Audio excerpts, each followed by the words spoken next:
One pastor calls for action in the fight for the right to worship.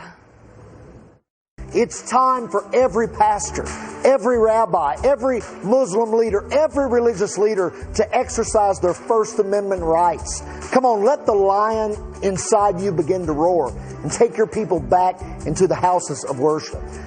All right, his message comes as congregations across the country face gathering restrictions, even as other businesses begin to reopen. So here to discuss his position to peaceably gather this Sunday is his church pastor, Brian Gibson. Pastor, thanks for joining us. What is your message for this weekend? What is your message to governors in the states where you have churches, and what are you doing this weekend?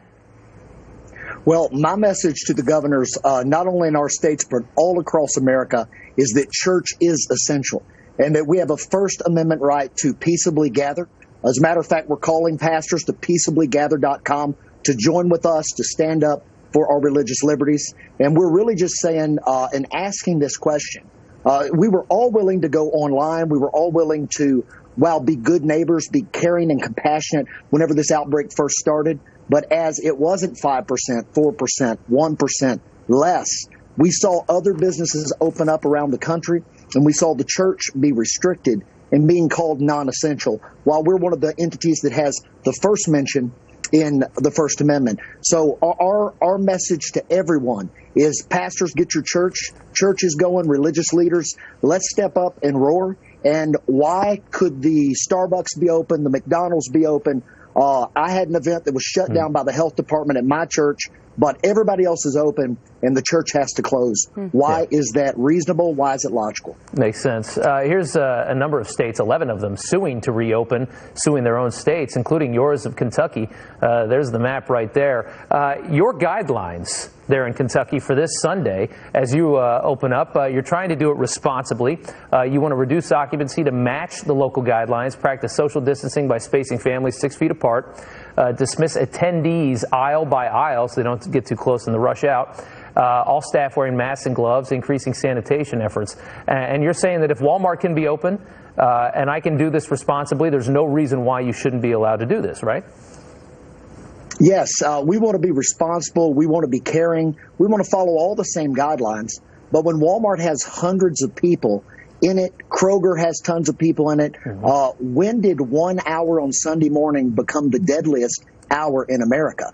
That all functions 7 days a week. We're talking about 1 hour a week, and we're talking about our First Amendment rights. So let's take a look at Kentucky's in-service church guidelines that are set to start May 20th, just a few days after you want to do this. Services should limit attendance to 33% capacity, ensure staff and congregants wear face coverings, avoid congregational or choir singing, and consider taking temperatures, providing hand sanitizer, things like that. I guess the question is, it's a difference of a few days here. Why do you feel, like this is something that you need to do and you're calling on others to do on Sunday?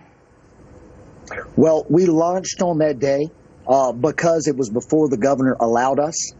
We felt like they'd already severely overstepped their bounds and had come against our constitutional liberties. So we said we're going to go before it, because I'm not going to call guys to put their life or to put their neck on the line. You know what I mean? Through publicity, if I'm not willing to stand with them. So I said I'll open my church up then. I'd already distributed communion on the parking lot when they told me I couldn't safely, sanitary, because I think somebody has to stand up and act now. Every day that the church isn't open, a bit of liberty dies. So I'm encouraging every pastor, come with us. Let's open the church. Our people need us, and people need that communion and that connectivity. Yeah. All right. Well, good luck to you, sir. Thank you so much for your time and telling us your story, Pastor. Hey, God bless you. All right.